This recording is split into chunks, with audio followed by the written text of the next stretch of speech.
It's week 11 in the NFL. We give you our 3 best bets for this Sunday, and it all starts right now.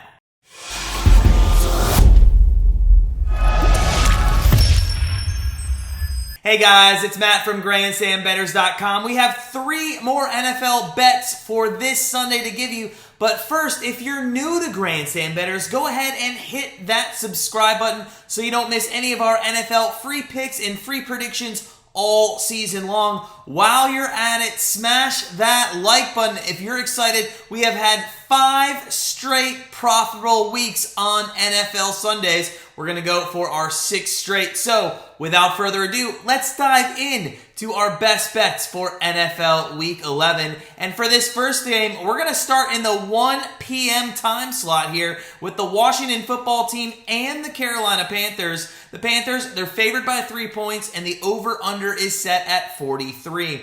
Washington comes into this game 3-6 on the season, but off a great upset victory over Tom Brady and the Bucs last week, 29-19. Taylor Heinicke, this guy has actually done very well this job throwing the ball. He's thrown for 2,200 yards and 12 touchdowns.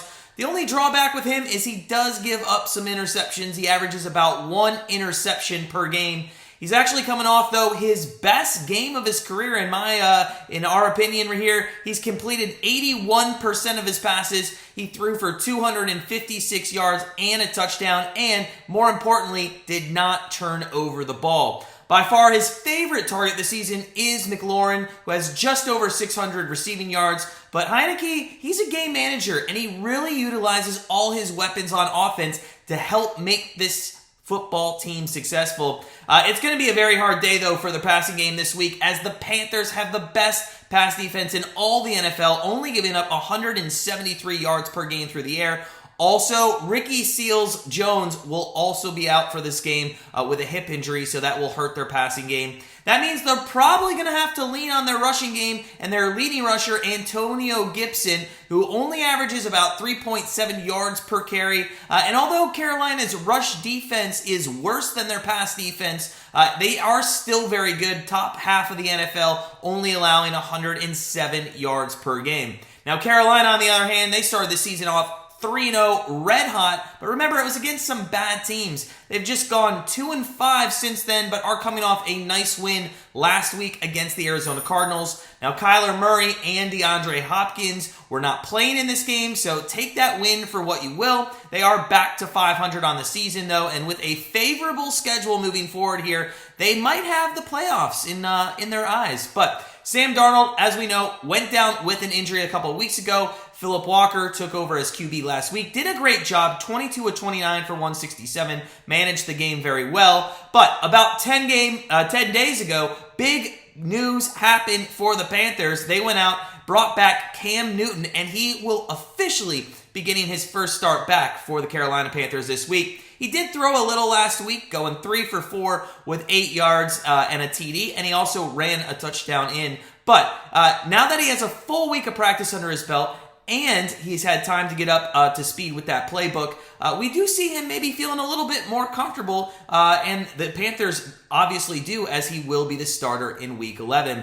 DJ Moore has been the best receiver on the team this year, targeted almost twice as much as anyone else on the team.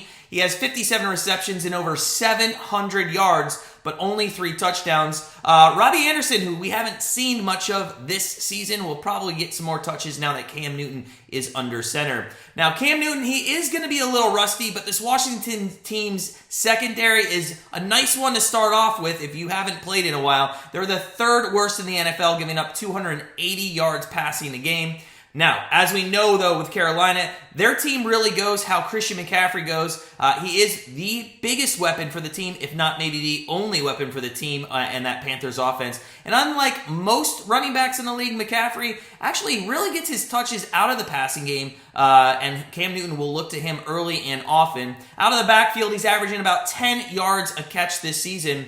Given the Washington football team that they have a top 10 rushing defense, he's probably not going to get too many rushing yards. They only allow 100 yards per game, but we do expect Cam and company to utilize a little bit of McCaffrey in the backfield to open up that vertical passing game with Moore and Anderson. overall, Heineke and the Washington football team look like they might have a very difficult day against overall the best scoring defense in the NFL. Carolina only giving up 19 points per game, and the second best total defense in the league. Carolina giving up just about 280 yards total each game. With Cam Newton back, that adds another level of mobility with this team, and although Carolina may use the vertical passing game much more in this one than we expect, they're going to methodically move the football down with Christian McCaffrey and dump and maybe dink and doink their way against the Washington football team and the secondary. So, with our first pick of Week 11 in the NFL, we're going to take the Carolina Panthers, Cam Newton, first time starting back this season, -3 over the Washington football team. Now, the second matchup we're going to look at is in the 4 o'clock time slot between the Cincinnati Bengals and the Las Vegas Raiders. Bengals are a 1-point favorite in this one. Over-under is at 50.5 points. Bengals coming in this matchup off a bye, which may have come at the perfect time with an absolute bad result a couple weeks ago against the Cleveland Browns, losing 41-16.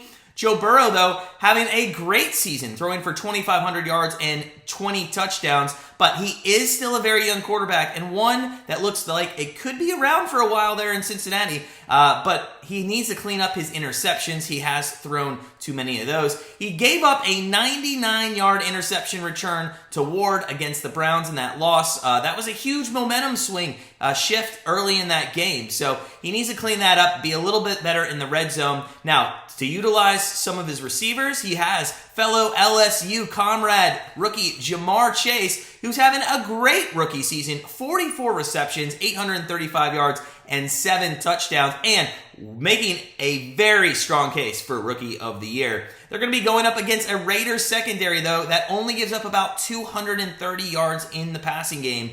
However, they are just coming off an awful performance, that secondary, against the Kansas City Chiefs, where they let Patrick Mahomes throw for 400 yards. So it's going to be interesting to see if the Bengals look at that film and lean heavy on the pass, or if they utilize Joe Mixon with more of a balanced attack.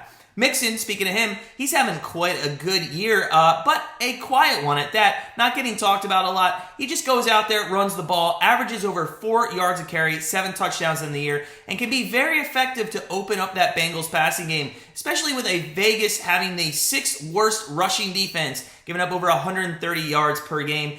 Looks like the Bengals will probably more than likely come out and do that with Joe Mixon.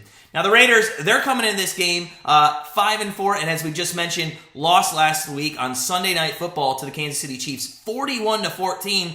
Now, they only sit a half game out of first place, of which is the Kansas City Chiefs now, but they really need to focus on the rest of their season if they want to have a chance at making the playoffs. This season, although started very well, has just turned into much more of constant off-the-field distractions with Gruden, Ruggs, etc. But let's give Derek Carr some credit here. He has stayed the course and been a much better quarterback this year than in recent years. He's thrown for over 2,800 passing yards and 15 touchdowns. He still does struggle throwing the interceptions as well, though. But overall, he can lead this offense down the field more times than not and put up points. Waller and Renfro really his go-to receivers with combined about 1,000 yards and 6 touchdowns on the season. But Bryan Edwards really started to play well here in the offense, especially since Ruggs has been out. Edwards is just another vertical passing option that could torch the Bengals secondary this week, a defense that is in the bottom third of the NFL, giving up 260 yards per game. Now, if Carr in the passing offense is not working this week, then it could be a very long game for them. They have no rushing attack at all, and that is kind of an understatement. Josh Jacobs leads his team with only 296 yards on the season, and the whole team has only 765 yards total. Just to put that in a little bit of context, 2 running backs already have eclipsed that mark by week 10. That is Derrick Henry, who hasn't even played the last couple of weeks, and Jonathan Taylor of the Colts. Now, at a Bengals top 10 rushing defense that only allows about 100 yards per game rushing, we could see Derek probably throw the football about 50 times in this game. So, what's our best bet in this one? Well, both offenses have great weapons to make this an exciting game. In fact, if the Cowboys and Chiefs weren't playing in the same time slot, it'd probably be the game of the afternoon. We think Joe Burrow and this offense having a week off, they come in, they use a nice balanced attack with Mixon and score at will. But in the same token, they're going to find it hard to stop Derek Carr and their passing attack as well. As long as Deshaun Jackson doesn't do anything ridiculous again this week, look for the Raiders to continue having big passing plays down the field and for this game to be a shootout. So with our second pick of NFL Week number 11, we're going to take the Bengals and Raiders over 50.5.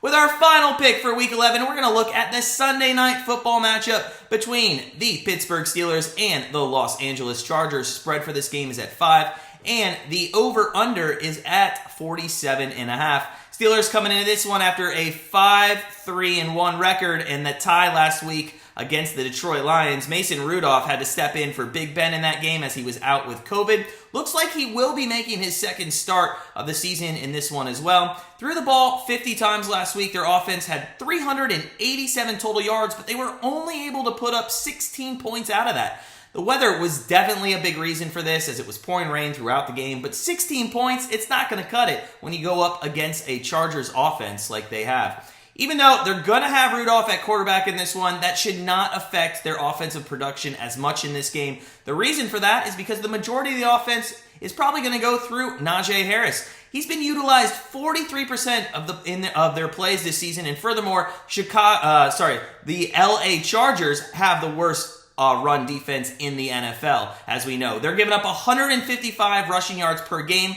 which is almost 20 more yards per game than the next worst rush defense, which is the Houston Texans. The Steelers, they should have no problem moving the ball down the field in this one by just handing the ball to Najee. Once they get in the red zone, that's when Rudolph can utilize his big wideouts like Chase Claypool and his tight ends to put up touchdowns this week rather than field goals. Now, they really need to do that because the Steelers defense is going to be missing a few key players this week against a very good Chargers offense. Both Steven Tuitt, TJ Watt are out, which really hurts that defensive line. Joe Hayden and Minka Fitzpatrick, they have been also ruled out, and that's the last thing you want when you're playing the offense with Justin Herbert at the helm for the Chargers. They can pass and run the ball with ease, and with the injuries that the Steelers have on the front seven and the secondary that the Chargers or that Pittsburgh has, the Chargers are going to have a much easier time on offense against this depleted Steelers defense. Now, the Chargers lost to the Ravens 4 weeks ago. They only put up about 19 points per game since then. Because of that, the Steelers being without Big Ben, the total for this one has dipped a little bit lower than we probably thought. It opened actually up at 46.5, maybe 46. Now, since the Chargers lost to the Ravens 4 weeks ago, they're only averaging 19 points per game. Because of that, and the Steelers being without Big Ben, the total for this one is a bit lower than we would imagine. 47.5 actually opened up at 46, I think, and has ticked up a point and a half. The Chargers were averaging 30 points a game through the first 5 games of the season. With all those injuries that we just talked about with the Steelers defense right now, the Chargers should have an easy time scoring in this game, and the Steelers should as well. Najee Harris should have a field day in this game and against a very bad Chargers rushing defense. We see more points actually being scored than what you would think in this game. You have to consider the implications of this game as well as you get closer to the end of the season here. Both these teams are in the hunt for the playoffs, maybe a wild card position, so this could be a big game that determines which one of these teams makes the playoffs. So with our final pick of week number 11, we're going to take the Steelers Chargers over 47.5. That's it for us here at Grandstand Bettors. We're going to be live streaming the Browns and the Lions game on Sunday at 1 p.m.